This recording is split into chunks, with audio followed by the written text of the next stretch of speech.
السلام علیکم ورحمۃ اللہ وبرکاتہ.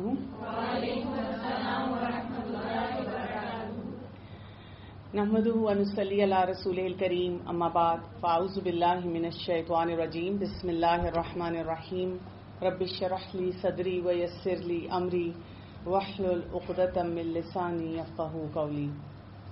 میں آپ کو اس کورس کا تھوڑا سا بیک گراؤنڈ دوں گی کہ یہ کورس ہے کیا. الحمدللہ بہت سالوں سے پیرنٹنگ پہ میں کام کر رہی ہوں. اپنے بچوں کا تجربہ، اس کے علاوہ بہت سی ماؤں کے تجربات، بہت سے لوگوں سے انٹریکٹ کرنا، بچوں سے انٹریکٹ کرنا، اور اس سارے عمل میں جو ایک بات میں نے سیکھی وہ یہ تھی کہ آپ جتنا بھی تربیت پہ بات کر لیں بچوں کی، لیکن یہ جو ایکیڈیمک ایکسیلنس ہے نا، کہ ہمارا بچہ بہت کچھ کرنا جانتا ہو اور جی اسکول میں کالج میں کسی طرح سے فیل نہ ہو، یہ ایک ایسا امپورٹنٹ ایریا ہے جس میں ماں باپ کسی صورت میں کمپرومائز نہیں کرنا چاہتے. اور اس کی وجہ سے ہوتا یہ ہے کہ بہت دفعہ ہم اسی چیز میں مار کھا جاتے ہیں. یعنی آپ دیکھیں کہ آپ اگر کچھ کروانا چاہ رہے ہیں بچوں سے، ہم کنفیوز بھی ہو جاتے ہیں. اسکول کی پڑھائی ہے، نماز پڑھانی ہے، اور بہت سے ہم نے بچوں کو کام کرانے ہیں، تو کس چیز پر ہم توجہ دیں. اسی وجہ سے مجھے لگا کہ ہم اس پہ تو بہت بات کرتے ہیں کہ بچوں کی تربیت کیسے کی جائے، لیکن سم ہاؤ جو ایکیڈیمک ایکسیلنس ہے اس پہ بات نہیں ہوتی کہ بچوں کو تعلیم اور جو کچھ وہ اسکول میں پڑھ رہے ہیں، حفظ کر رہے ہیں، وہاں پڑھ رہے ہیں، مدرسے میں جا رہے ہیں، کوئی بھی جو ایجوکیشنل انسٹیٹیوشن ہے جہاں پر ہمارا بچہ کچھ سیکھنے کی کوشش کر رہا ہے، اس کو سکھایا جائے صحیح طرح سے. اور ہم نے یہ بھی دیکھا ہے کہ وہ بچے جو ایکیڈیمک ایکسیلنس کی طرف جاتے ہیں وہ زیادہ سٹیبل ہوتے ہیں. وہ پھر باقی معاملات میں بھی ٹھہراؤ کے ساتھ کاموں کو کرتے ہیں. اور جہاں بچے کا ایک ایریا ویک ہو جاتا ہے اس کی وجہ سے اس کے باقی ایریاز بھی ویک ہو جاتے ہیں. وہ لڑائی جھگڑا بھی زیادہ کرتا ہے، وہ ایموشنلی بھی انسٹیبل ہوتا ہے. تو ہم نے اس مسئلے کو کیسے دیکھنا ہے، انشاءاللہ یہ ہمارا کورس دسمبر تک چلے گا. جو لوگ تو آن گراؤنڈ آ سکتے ہیں ہم ان کو ویلکم کریں گے کہ وہ کلاس میں آئیں اور آ کر اس میں شامل ہوں. اس ویک میں آپ اپنے جتنے بھی ساتھی ہیں، جاننے والے ہیں جو اس کو اٹینڈ کرنا چاہتے ہیں، ان کو آپ یہ انفارمیشن دیں کہ وہ اس کو جوائن کر سکتے ہیں اس کورس کو. تو ہم نے پہلے اسٹیپ پہ کیا کرنا ہے؟ پہلے اسٹیپ پہ ہم نے اپنے بچوں کو انڈرسٹینڈ کرنا ہے. جب تک ہماری انڈرسٹینڈنگ نہیں ہوتی اپنے بچے کی تو ہم نہیں سمجھ سکتے. اور یہ ایک جرنی ہوتا ہے ہمارا کہ ہم بچے کے بیہیویئر کو تو سمجھیں، لیکن بیہیویئر میں جو اس کے جذبات ہیں ان کو سمجھتے ہوئے ہم آگے چلیں، کیونکہ ہم وہ نہیں سمجھ رہے ہوتے. ہم اس کی وجہ سے کافی حد تک پریشان ہوتے ہیں، ان چیلنجز کو لے کر بیٹھے ہوتے ہیں، کبھی ایک سے پوچھتے ہیں، کبھی دوسرے سے پوچھتے ہیں، اور شارٹ کٹ طریقے سے ان کو حل کرنے کی کوشش کرتے ہیں. اب بچوں کے چیلنجز کس نیچر کے ہوتے ہیں؟ جیسے کلاس روم انوائرمنٹ میں بہت ڈسٹرپشن کریں گے، آپ کو ٹیچرز بلائیں گی بار بار، اسکول کی طرف سے آپ کو میسج آ جائے گا کہ جی آپ کا بچہ بہت مس بہیو کرتا ہے. آپ کو جب پی ٹی ایم کے لیے بلایا جاتا ہے تو وہ آپ کے لیے ایک ڈراؤنا خواب ہوتا ہے، نائٹ میئر ہوتا ہے کہ جب میں جاؤں گی تو میرے بچے کی ایک لمبی لسٹ میرے سامنے آئے گی. جب آپ کو کہا جاتا ہے کہ ان بٹوین دا سیشن اگر اسکول سے میسج آتا ہے کہ جی آئیں آ کے ملیں، تو ہم اتنے پریشان ہو جاتے ہیں، رات کو نیند نہیں آتی اور بچے کو بار بار پوچھتے ہیں اب تم نے کیا کیا ہے. اسی طرح سے اگر ہمارا بچہ بہت آرگیو کرتا ہے، اب تو چھوٹے بچے بھی بہت آرگیو کرتے ہیں، اب تو 3 سال کا بچہ بھی کھڑا ہو کے کہتا ہے بٹ وائی. وہ اللہ رسول کے نام سے پہلے یہ سارے مسئلے مسائل جو ہیں وہ سیکھنا شروع کر دیتا ہے، اور جتنا بڑا ہوتا جاتا ہے اس کی آرگیومنٹ اتنی بڑھتی جاتی ہے. بہن بھائیوں سے اتنے جھگڑے ہوتے ہیں جتنا ہم چاہ رہے ہوتے ہیں کہ ہمارے بچے صلح صفائی کے ساتھ رہیں، مل جل کے رہیں. کئی دفعہ ہمارا دماغ اسی لیے خراب ہو جاتا ہے کہ یہ بچے جو ہوتے ہیں وہ آپس میں لڑتے بہت زیادہ ہیں، اور یہ ہمارے لیے ایک بگ چیلنج ہے.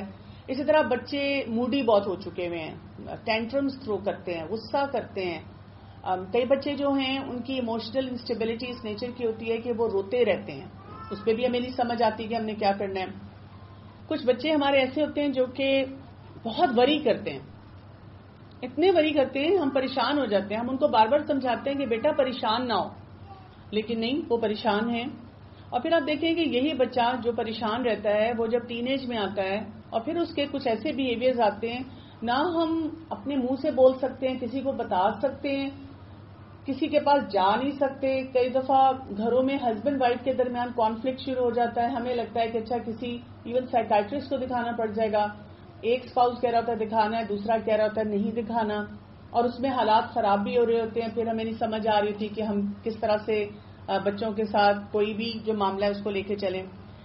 پھر اسی طرح سے آپ دیکھیں کہ ریجیکشن بہت ہوتی ہے بچوں کو پیئرس کے ساتھ. آپ دیکھیں کئی دفعہ بچے آپ سے شیئر کرتے ہیں کہ میرا کوئی فرینڈز نہیں ہے, یا کئی دفعہ بچوں کی جو اسکول کی ایون ہائی اسکول تک جا کر بھی جو ایکٹیویٹیز ہوتی ہیں, جب آپ ان کو کہتے ہیں یا ٹیچر سے ان کے کانٹیکٹ کرتے ہیں اور اسکول اتھارٹیز کو کہتے ہیں کہ اس کو انوالو کریں, تو وہ یہ کہتی ہیں کہ یہ خود نہیں انوالو ہوتا, اور آپ کو یہ نہیں سمجھ آ رہی ہوتی کہ یہ بچہ انوالو کیوں نہیں ہو رہا. اسی طرح اسکول میں اوور آل بچوں کی انڈر اچیونگ ہے. بچے باقاعدہ طور پہ کچھ بھی کام صحیح طرح سے نہیں کر رہے. اس کے علاوہ کوئی چیلنجز ہیں جو آپ کو نظر آتے ہیں, اگر آپ میں سے کوئی بتانا چاہے؟ میم میرا بچہ ہر چیز میں بہت زیادہ نیچر میں کوپریٹو ہے نا, لیکن جب پڑھائی کا معاملہ آتا ہے تو کبھی بہت زیادہ اچھا ہونے سے کبھی ایک دم سے موڈی ہو جاتا ہے. ٹھیک ہے, یعنی کہ ویسے بہت کوپریٹو ہے لیکن پڑھائی میں اس کی فلکچویشنز چلتی ہیں. کبھی لگتا ہے کہ بہت اچھا پڑھ رہا ہے اور کبھی لگتا ہے کہ بالکل وہ نہیں پڑھنا چاہ رہا, اور یہ پیرنٹس کے لیے بھی بہت کنفیوزنگ سچویشن ہو جاتی ہے. پیرنٹس پھر اس سے اسٹرگل کرتے ہیں, اور ہوتا یہ کہ جب آپ کا گڈ پیچ آتا ہے نا تو آپ اتنا ڈر رہے ہوتے ہیں کہ وہ رف پیچ کب شروع ہو جائے گا. یعنی آپ اس گڈ پیچ کو بھی اپنے بچے کے ساتھ انجوائے نہیں کر پاتے, نہ اس کے ساتھ کوئی آپ کی ریلیشن شپ بلڈنگ ہو پاتی ہے. چلے پھر تھوڑا سا آگے سے چلتے ہیں اور دیکھتے ہیں کہ ہمیں آگے کیا سمجھنا ہے. تھوڑا سا ریڈ فلیگس کو سمجھنا ہے. ٹھیک ہے, کچھ بیہیویئرز اس ایج کے لیے نارمل ہو سکتے ہیں, ایبسولوٹلی نارمل ہو سکتے ہیں, جس میں آپ کو گھبرانے کی ضرورت نہیں ہے, پریشان ہونے کی ضرورت نہیں ہے. وہ فیزز بچوں پہ آتے ہیں, بچے سے سیل آؤٹ کر جاتے ہیں. لیکن ریڈ فلیگ کیا ہیں؟ جب آپ کو یہ نظر آ رہا ہے کہ کوئی بیہیویئر کا یا جذبات کا کوئی پرابلم ہے, اور وہ پرابلم جو ہے وہ آؤٹ آف اسکوپ ہے, اور اس کو ہم کیسے دیکھیں گے وہ بھی میں آپ کو بتاؤں گی. دوسرا یہ کہ بچے کی جو ڈے ٹو ڈے ایکٹیویٹیز ہیں, جو فنکشننگ ہے, اس کو نقصان پہنچ رہا ہے. اس کو ہم کہتے ہیں فنکشنالٹی. یہ کسی ایڈلٹ کے لیے بھی ہم اسی طرح سے اسیس کرتے ہیں. مثلاً اگر کوئی اپنا مسئلہ بتاتا ہے یا کسی اپنے فیملی ممبر کا مسئلہ بتاتا ہے تو ہم یہ دیکھتے ہیں کہ فنکشنالٹی ہے یا ڈس فنکشنالٹی ہے. مثلاً جی مجھے غصہ بہت آتا ہے لیکن میری نیند ٹھیک ہے, کھانا پینا ٹھیک ہے, اوور آل معاملات گھر کے ٹھیک ہیں, اور میں اپنے آپ کو کنٹرول کر لیتی ہوں, تو آپ فنکشنل ہیں تو ٹھیک ہے. ہاں پھر بھی آپ کچھ ٹیکنیکس یوز کر سکتے ہیں, لیکن بہت زیادہ پریشان ہونے کی ضرورت نہیں ہے. مثلاً جی میرا بچہ نماز تو پڑھ لیتا ہے لیکن مجھ سے تھوڑا ناراض رہتا ہے, مجھے تھوڑا سا اس کو پش کرنا پڑتا ہے. اچھا اس پشنگ میں آپ کا ریلیشن شپ ٹھیک ہے؟ ہاں جی ٹھیک ہے. جب آپ اس کو 2-3 دفعہ کہتی ہیں تو نماز پڑھ لیتا ہے؟ جی پڑھ لیتا ہے. اسی طرح پڑھائی بھی جی آپ کو کہنا پڑتا ہے لیکن کر لیتا ہے؟ ہاں جی کر لیتا ہے. مارکس کتنے لیتا ہے؟ جی اچھے لے لیتا ہے. اگر بہت ایکسل بھی نہیں کرتا لیکن اچھے لے لیتا ہے. تو یہ فنکشنالٹی ہے. تو ایسی فنکشنالٹی پہ پریشان نہیں ہونا, کیونکہ دیکھیں ہمارا ایک اور جو بہت بڑا مسئلہ ہے کہ ہمیں فنکشنالٹی اور ڈس فنکشنالٹی کے درمیان فرق نہیں پتا, اور ہم اسی وجہ سے کیا کرتے ہیں کہ کنفیوز اپنے آپ کو بھی کرتے ہیں, بچوں کو بھی کرتے ہیں. جہاں پر ہمیں بچے کے لیے پریشان نہیں ہونا چاہیے ہم وہاں پہ بھی پریشان ہیں. یعنی کئی دفعہ بچہ فنکشنل ہے, سب کچھ ہے, لیکن ہم نے دماغ میں ایک ایسی آئیڈیل پکچر بنائی ہوئی ہے. ہمیں یہ لگتا ہے کہ ایکیڈیمک ایکسیلنس یا بچے کے ٹھیک ہونے کا مطلب یہ ہے کہ کوئی پریشانی ہی نہ آئے, کوئی مسئلہ ہی کبھی نہ آئے, کبھی بچہ کہیں اٹکے نہ, کوئی ہرڈل نہ ہو. نہیں, ایک نارمل بیہیویئر یہ ہوتا ہے کہ کبھی بچہ کسی کے ساتھ الجھ بھی سکتا ہے, کسی جگہ پہ اٹک بھی سکتا ہے, کبھی کبھار لو گریڈ بھی لے سکتا ہے, کبھی کبھار نمازوں میں یا عبادت میں یا ریلیشن شپس میں یا بہن بھائیوں کے ساتھ بھی اس کا کوئی الجھاؤ ہو سکتا ہے, لیکن وہ اس کی فنکشنالٹی کو ڈسٹرب نہیں کرتا. پھر اس کو ہم مسئلہ نہیں بناتے. That is not a red flag. Red flag وہ ہے جہاں پر آپ کی جو نارمل فنکشننگ ہے وہ متاثر ہو رہی ہے. اسی طرح سے پیرنٹس کا اسٹریس لیول ایک سرٹن اماؤنٹ سے اوپر بڑھتا جا رہا ہے, تو یہ اب ایک ریڈ فلیگ ہے کہ کیوں پیرنٹس اتنے زیادہ پریشان ہیں. اگر پیرنٹس پریشان ہیں تو اس کو دیکھنا پڑے گا. فرض کریں کہ بچے کا بیہیویئر نارمل ہے لیکن ماں باپ کی پرسنالٹی ایسی ہے کہ وہ جلدی اسٹریسڈ آؤٹ ہو جاتے ہیں, تو اس کا بھی افیکٹ بچے پہ جائے گا. بچہ ایک حد تک وہ کام کرے گا، اس کے بعد وہ نہیں کر پائے گا، تو وہاں پر بھی پیرنٹس کو اپنی اسٹریس مینجمنٹ پہ جانا ہوگا. یہ ایک ریڈ فلیگ آ جاتا ہے. یا یہ کہ پیرنٹس بہت زیادہ پریشان ہیں اور پیرنٹس کو بہت زیادہ چیلنجز جو ہیں وہ فیس کرنے پڑ رہے ہیں. روز روز ایک نیا مسئلہ. آپ کا دل دھڑکتا رہتا ہے. آپ نے کوئی سگریٹ دیکھ لیا بچے کے پاس، آپ نے کوئی اس کی نوٹ بک میں ایسی بات پڑھ لی، آپ نے اپنے بچے کو غلطی سے ایک اکاؤنٹ بنانے دیا اپنے ہی فون پہ اور اس پہ آپ نے کوئی اس کی چیٹ ایسی پڑھ لی، یا اسکول سے بار بار آپ کو بلایا جا رہا ہے اور بار بار آپ کو بتایا جا رہا ہے. کبھی کبھار آپ اسکولز بھی بار بار چینج کر رہے ہوتے ہیں، کبھی آپ نے اتنی ٹیوشن لگوائی ہوئی ہیں لیکن آپ کو کوئی رزلٹ نہیں مل رہا. اب آپ بہت زیادہ پریشان ہیں. فیملی لائف پہ بہت نیگیٹو امپیکٹ آ رہا ہے. کئی دفعہ بچوں کے مسئلوں کی وجہ سے ہسبینڈ وائف کی لڑائی ہو رہی ہے. بہن بھائی جو ہیں وہ ڈیوائیڈڈ ہیں، وہ اپنے اپنے کمروں میں بیٹھے ہوئے ہیں، وہ آپس میں نہیں بات چیت کرنا چاہ رہے، نہیں کوئی کام کرنا چاہ رہے. یہ ایک بہت بڑا چیلنج ہوتا ہے جو آتا ہے. اسی طرح سے ہمارے پاس کوئی اسپیسیفک پلان نہیں آتا. ہمیں یہ نہیں سمجھ آ رہی ہوتی کہ کرنا کیا ہے. اتنا الجھاؤ ہے ہمیں اس سچویشن میں سے نکلنا نہیں آ رہا ہوتا. تو یہ بھی ایک بہت بڑا چیلنج ہوتا ہے جس کو ہم نے ایڈریس کرنا ہے. اب ہم اس کو کیسے ایڈریس کریں گے؟ جب ہمیں ریڈ فلیگ کوئی نظر آتا ہے، ہم نے یہ دیکھنا ہے بچے کا جو مسئلہ ہے وہ کس نیچر کا ہے. دیکھیں، پریشان رہنے سے نا مسائل نہیں حل ہوتے. سولوشن بیسڈ اپروچ اپنی زندگی میں آپ رکھیں. اگر آپ صرف جا کر لوگوں کو بتاتے رہتے ہیں میرے بچے کا مسئلہ، اور آپ کو سمجھ نہیں آ رہی تھی کہ اس مسئلے کو حل کیسے کرنا ہے، تو اس کا مطلب یہ ہے کہ آپ نے اس پرابلم کو اپنے دماغ میں اتنا پروان چڑھایا ہے کہ وہ میگنیفائی ہو چکا ہے، وہ بڑا ہو چکا ہے. جتنا اس کا سائز ہے اس سے وہ بڑا آپ کو دکھ رہا ہے. تو کسی بھی مسئلے کو سائز اپ کرنا ہوتا ہے، اپنے اوریجنل سائز پہ لانا ہوتا ہے. جب آپ اس کو اپنے اوریجنل سائز پہ لاتے ہیں نا تو پھر آپ کو اس کو ڈیل کرنا آسان ہو جاتا ہے. اب اس کے لیے آپ نے کیا کرنا ہے؟ آپ نے یہ دیکھنا ہے مثلاً یہ کہ جی فریکوینسی کیا ہے. جیسے بہن بھائی گھر میں لڑتے ہیں، کیا فریکوینسی ہے؟ ہفتے میں 2 یا 3 بار لڑ رہے ہیں، چاہے وہ کھانے پہ لڑ رہے ہیں، شیئرنگ پہ لڑ رہے ہیں، گاڑی میں بیٹھنے پہ لڑ رہے ہیں، ٹھیک ہے، اماں ابا کے ساتھ کوئی بھی تعلق پہ لڑ رہے ہیں، میں نے پہلے کرنا ہے، تم نے کیوں کر لیا، میری چیز کو کیوں چھیڑا. یہ کون سا بہیویئر ہے؟ نارمل ہے اب نارمل ہے؟ یہ نارمل بہیویئر ہے. لیکن اگر دن میں 4 مرتبہ لڑ رہے ہیں، فریکوینسی بہت زیادہ ہے، بہن بھائیوں نے لڑنا ہے لیکن فریکوینسی بہت زیادہ بڑھ گئی ہے، تو that's not a normal behaviour. اسی طرح سے بچہ ویسے ٹھیک پرفارم کرتا ہے اسکول میں، پڑھائی کر لیتا ہے، لیکن کسی ایک ٹیسٹ میں فیل ہو گیا. یہ نارمل بہیویئر ہے اب نارمل ہے؟ یہ نارمل ہے.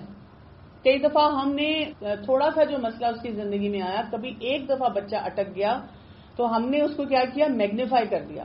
ہم نے اس کو وہ مسئلہ بنا دیا جس کو ہم ہینڈل نہیں کر پا رہے.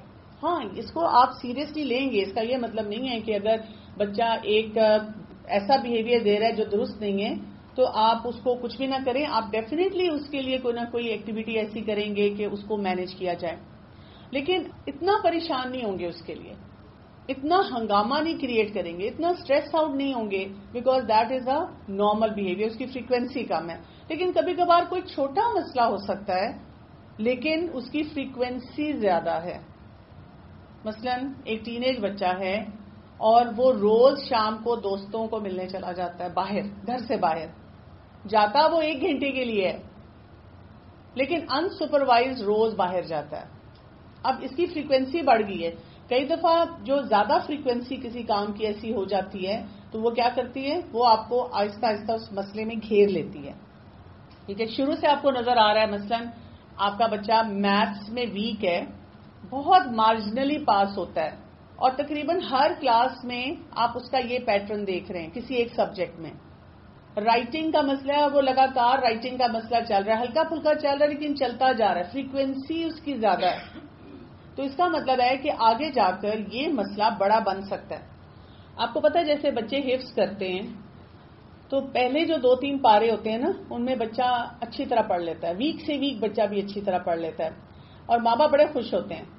میں نے کئی دفعہ یہ دیکھا ہے کہ اگر ان کے ساتھ جیسے اور ماں باپ ہوتے ہیں جن کے بچے 10 پارے کر چکے ہوتے ہیں، 15 پارے کر چکے ہوتے ہیں، اور اب وہ آ کے آپ کو بار بار بتاتے ہیں، آپ کے ساتھ جیسے مدرز ہوتی ہیں شیئرنگ کرتی ہیں کہ میرے بچے کی تو بہت اٹکن آ رہی ہے اور ٹیچرز بھی بہت زیادہ ڈانٹ رہے ہیں، میرا بچہ بہت اسٹریسڈ آؤٹ ہے اور اب اس سے کوئی کام نہیں ہو رہا. تو جن کی بچے ابھی بگنرز ہوتے ہیں وہ مائیں کیا کہتی ہیں؟ کہتی ہیں آپ کے بچے کا مسئلہ ہوگا، ہمارا تو کوئی مسئلہ نہیں آ رہا. لیکن جب وہ بھی پہنچتے ہیں نا 10ویں اور 15ویں پارے پہ، پھر کیا ہوتا ہے؟ پھر ان کو بھی وہی سینیریو پیش آنا شروع ہوتا ہے.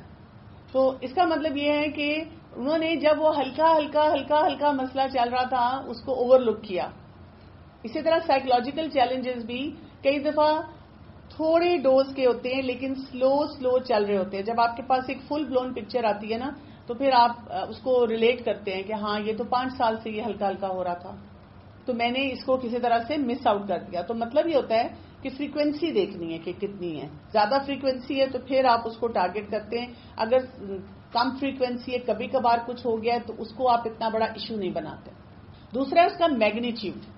کئی دفعہ ایک ہی کام کیا، مثلا ایک ہی دفعہ بچہ فیل ہوا ہے، ایک ہی دفعہ کلاس میں اس نے کوئی مس بیہیویئر دیا ہے، ایک ہی دفعہ گھر میں گھر والوں کے ساتھ لڑائی جھگڑا کیا ہے، ایک ہی دفعہ آپ کو لگا کہ کسی قرآن کلاس میں جانے سے اس نے انکار کیا ہے، لیکن وہ جو اس کا میگنیچیوڈ تھا، جو اس نے وہاں حرکت کی تھی، وہ that was not a normal thing. So cheating کرتے ہوئے پکڑا گیا. وہ کہتا ہے میں نے فرسٹ ٹائم ہی کیا، ایک ہی دفعہ کیا، لیکن چیٹنگ کرتے ہوئے پکڑا گیا. تو اب یہ ایسا مسئلہ ہے جس کو آپ نے سیریسلی لینا ہے.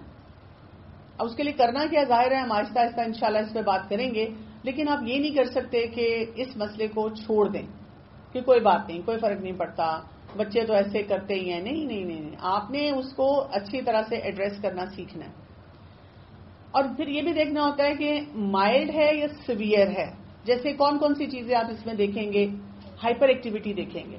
جب ہم نے بچے کے گیپس دیکھنے ہیں تو ہم نے دیکھتے ہیں بچہ کتنا ہائپر ہے. ابھی ریسنٹلی میری ایک مدر سے ملاقات ہوئی جنہوں نے مجھے بتایا کہ گھر میں کیونکہ جھگڑے بہت زیادہ ہیں، میاں بیوی بھی ایک دوسرے پہ ہاتھ اٹھاتے ہیں اور باقی افراد بھی اٹھاتے ہیں، اور باقی افراد مطلب بچوں پہ ہاتھ اٹھا دیتے ہیں گھر کے جو ہیں، اور اس کی وجہ سے ماں باپ بھی جب فرسٹریٹ ہوتے ہیں تو وہ بھی بچوں کو مارتے ہیں. تو ان کا جو ایک بچہ ہے اس کا بیہیویئر ایسا ہے کہ وہ بہت ہائپر ایکٹیو ہے. تو ابھی وہ میرے پاس آئی تو میں نے کچھ کلاسز میں تو ہم نے یہ پلان بنایا کہ پہلے ہم مدر کو سیٹل کریں گے انشاءاللہ، پھر ہم اس بچے کے بیہیویئر کو فوکس کر کے اس کو سیٹل کریں گے. اور اگر اسی طرح وہ سیٹل ہو گیا تو دیٹ مینس کہ جو گھر میں ڈسٹربنس تھی اس کی وجہ سے اس کی ہائپر ایکٹیویٹی تھی. لیکن اگر وہ ان ساری چیزوں کو مینج کرنے سے نہ سیٹل ہوا تو پھر ہمیں کیا کرنا ہوگا؟ پھر ہمیں اس بچے کو دیکھنا ہوگا کہ جو ہائپر ایکٹیویٹی ہے اس کے لیے کیا اسپیسیفک کام کروائے جاتے ہیں، کیا اس کو ایکسرسائزز دی جاتی ہیں، پھر ہم نے اس کی طرف توجہ دینی ہے. دوسرا بیہیویئر آپ نے دیکھنا ہوتا ہے امپلسیوٹی کا، کہ کتنا امپلسو ہے. امپلسو ہونے سے کیا ہوتا ہے؟ امپلسو مین کہ سوچے سمجھے بغیر کام کر دیا، سوچے سمجھے بغیر بہن بھائی کو مکہ مار دیا، سوچے سمجھے بغیر کوشچن کا آنسر لکھ دیا. کئی بچوں کو میں بار بار بتانا پڑتا ہے بیٹا سوچ سمجھ کے کرنا. ایسے بچے جو امپلسو ہوتے ہیں نا، ان کو کوئی سگریٹ آفر کر دے، کوئی ڈرگ آفر کر دے، وہ بھی وہ فوراً لے لیتے ہیں. موبائل پہ وہ بیٹھے ہوئے ہیں تو جس کو مرضی جواب دے دیتے ہیں، جو ان کو چاہیے، جو وہ مانگتے ہیں ان کو وہ والے آنسرز دے دیتے ہیں. یعنی امپلسو لوگ جو ہوتے ہیں وہ بہت ساری خرابیاں اس طرح سے کرنا شروع کر دیتے ہیں. پھر توجہ نہیں دی جاتی. یہ بھی بہت ساری مدرس کا مسئلہ ہوتا ہے. وہ کہتی ہیں کہ جی توجہ نہیں ہوتی، اس کی اٹینشن سپین اس کا بہت کم ہے. اس کو میں پڑھانے بیٹھتی ہوں، ادھر ادھر اس کا دھیان ہوتا ہے. تو یہ مائلڈ ہے یا سیویئر ہے، کیونکہ اس مسئلے کو ہم نے ایڈریس کرنا ہوتا ہے. پھر اسی طرح ہم نے دیکھنا ہوتا ہے ڈیفائنس کتنے ہیں. ڈیفائنس کیا ہوتا ہے؟ کہ جب آپ کی ہر بات پہ کھڑا ہو جائے، پرواہ نہ کرے. یعنی جو بھی آپ اسے کام کرنے کے لیے کہتے ہیں وہ آگے سے کیا جواب دیتا ہے؟ How dare you. ڈیئرنگ ہوتا ہے بچہ. چھوٹے چھوٹے بچے ڈیئرنگ ہیں. میں نے دیکھا ہے 4 سال کے بچے سے 5 سال کے بچے کے ہاتھ سے ماں باپ فون نہیں لے سکتے. ان کو ڈر لگتا ہے. وہ کہتے ہیں بچہ ایسا ٹینٹرم تھرو کرے گا، وہ ہمارے لیے مینج کرنا بہت مشکل ہو جائے گا، ہم نہیں کر سکتے. اتنا گھبراتے ہیں اپنے بچے سے. ٹھیک ہے. اسی طرح سے اس کا جو ہے نا ایک وائلنٹ بیہیویئر آتا ہے. وہ کسی بھی بات پہ بہت زیادہ اس کے میلٹ ڈاؤنز ہوتے ہیں. ایگریشن ہے. ماں باپ کو مارتا ہے بچہ.